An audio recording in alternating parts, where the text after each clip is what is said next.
folks. Welcome to another episode of Film Study. This is Ken McCusick, and it's time for this week's matchup show where we look ahead at this Rams game with my co-host, Frazier Tafar. Frazier, how you doing? Doing good, Ken. Coming off a well-needed bye and looking forward to a very rainy game coming up against the Rams. Yeah, happy to have football back. That weather may definitely play a role in this game. The Rams have something to play for, which we didn't really think was going to happen about 3 weeks ago when they were 3-6. It's a different ball game for them right now. They, a lot of people have tagged them as being in tank mode for most of the year. I think we've seen some other teams who are a little more serious about getting that done, with the Cardinals maybe being in that group. But the Rams seem to want to win games. They seem to want to make the playoffs. They certainly have some assets that they're working with, particularly on offense. Pass rush, not what it has been in the past, with Aaron Donald being the primary. But why don't you jump right in? Go on whatever side of the ball you like, and we'll start there. Let's go defense. My matchup is our pass coverage versus Puka Nacua and Cooper Kupp. They're essentially two slot receivers who can play on the outside. They're more so the three-way go type receivers. It's going to be crucial to keep a lid on them because, A, the rain is going to play a factor into their passing game anyway. But B, it's more so we need to force Kyron Williams to beat us, because if they can break the game open with Nacua especially, that's going to be an issue. Okay, very, very dangerous players.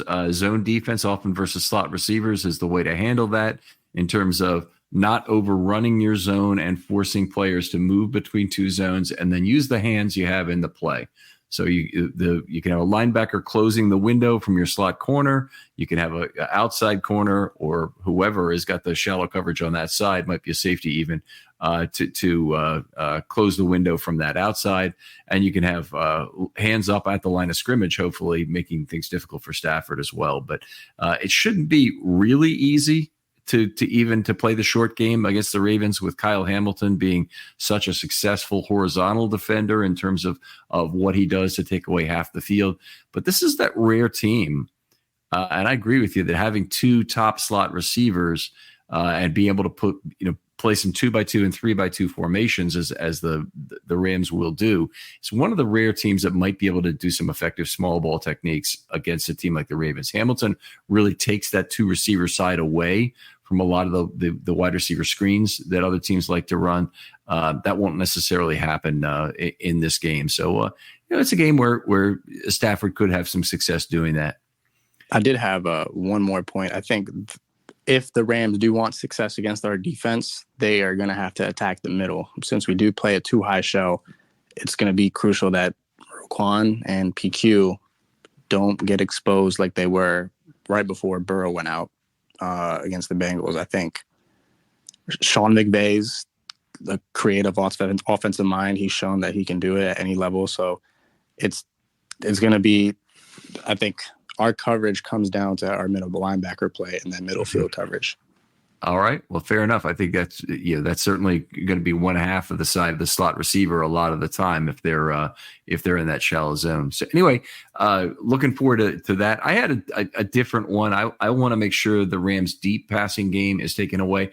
And in this case, I don't necessarily mean really deep down the sidelines, because I don't think they're going to do a whole lot of that. I think cover two will take that away to a great degree. I want to take away deep crosses, do what they have to do with safeties. I think some of that comes back to having linebackers that really understand what's going on behind them. Roquan Smith gives you that. Queen, to a lesser degree, has occasionally shown the ability to do that, but it's still one of the more difficult things for him to master. So I want him to take away that intermediate deep passing game. If they do force Stafford to play small ball, either because weather is forcing it, or just because they're generally having success in terms of not showing him his looks he's comfortable attacking deep, then I think that Hamilton will have a great time trying to take over this game at the line of scrimmage, along with the Ravens linebackers also flowing to the ball and doing things. And weather could dictate what happens in this game. Weather may dictate that this is a run game period, depending on how heavy it is at the time, or maybe, for segments of the game, obviously, where the Rams have the ball.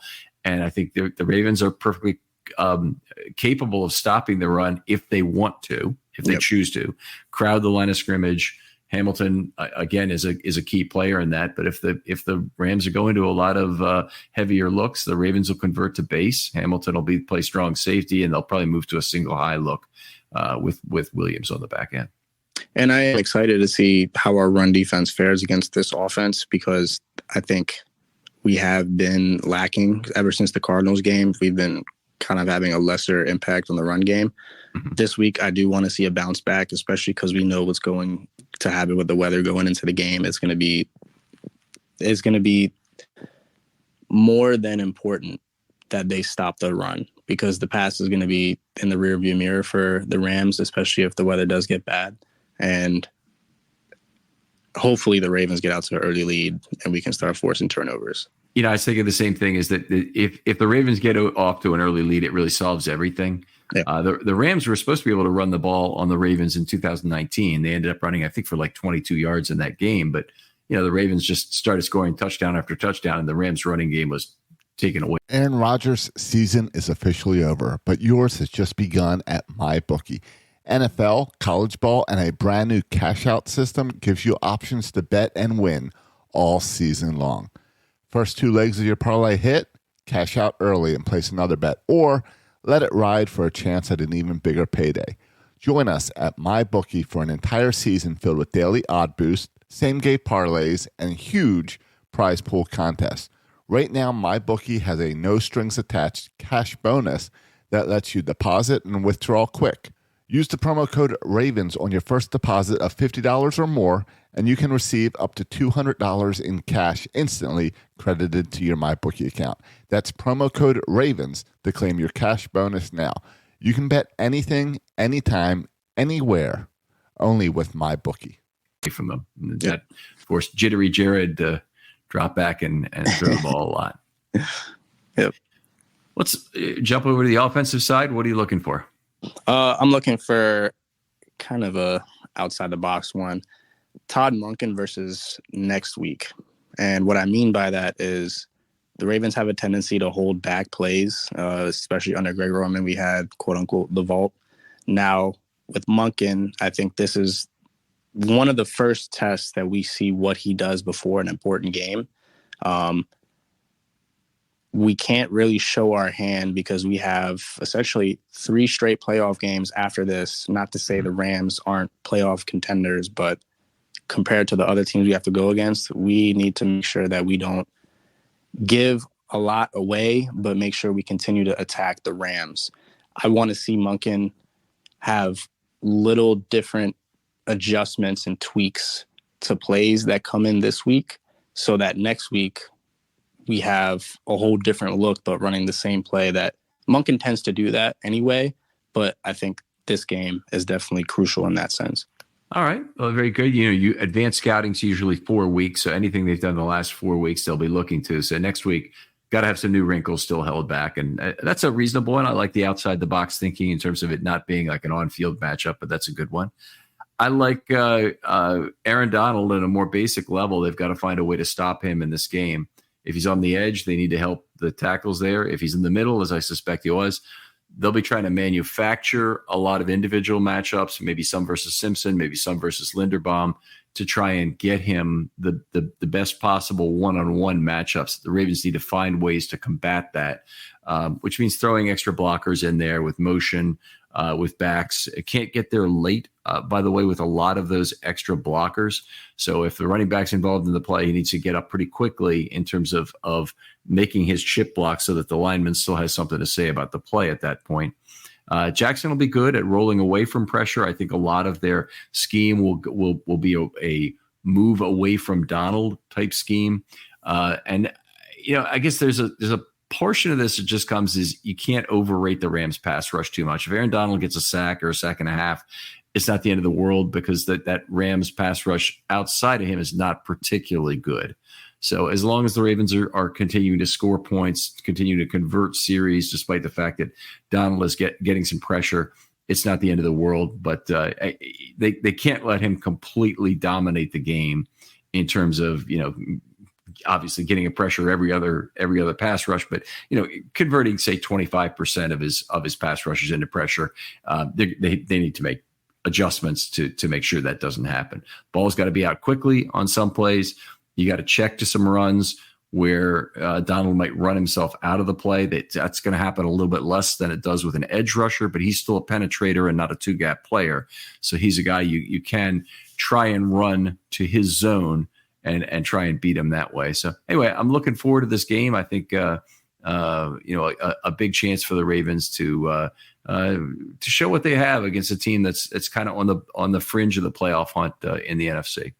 Yeah, and that's kind of why I went outside the box for the offense, because it seems like week in and week out we're focusing on offensive line and how we're going to protect Lamar. So, again, we have to see what happens Sunday with Stanley and Morgan. I think the team runs through their success at this point. Mm-hmm. I think Simpson has done enough to just be a serviceable left guard, and our center is almost an all-pro. You have a all-pro in the right guard as well. So our interior is doing fine right now. We just have to make sure our outside guys are continuing to get better and healthy throughout the season. Let me ask you one question, then we'll call it here. But Aaron Donald, do you think the Rams, knowing where the Ravens' pass blocking strength is on the interior, would move Aaron Donald to play on the edge a fair amount in this game?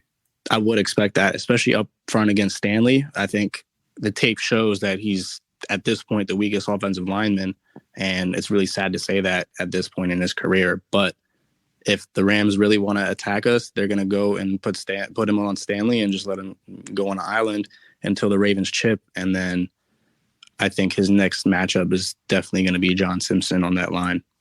All right. Well, we'll see how this plays out, of course, and it'll be a soggy day. You're not going to the game, right? I'm assuming? Nope, I'm not going to the game. So soggy day here in Baltimore, and we'll be poncho ready. But it's been kind of a bummer, the amount of rain the Ravens have had in recent years at games, including the preseason, has been pretty significant. For many years, they hardly had any rainy games in Baltimore. I mean, for between about 1996 and about 2018, the total number of games where they really had bad precipitation was very limited. And it's just these last few years, the Lamar era, basically, it's been a lot more rain. Well, let's hope the playoff game doesn't rain. All righty, my friend. Great doing this show with you. Tell folks where they can talk football with you online. You guys can find me at Twitter/X at F_RAVE8. That's F_Rave8. All right. Outstanding. Other folks out there who would like to be on a film study short, hit me up. DMs are always open on Twitter. Give me that idea you have, and we'll see if we can make it into a show of 15 to 20 minutes, something of shorter, less intimidating content. Hope this is the kind of length you guys can get done on the car ride to the game. And that's why Frazier and I keep this one pretty darn short every week, and really appreciate your listening and loyalty. So for Frazier Tafar, this is Ken McCusick saying goodbye, and we'll talk to you next week on Matchups.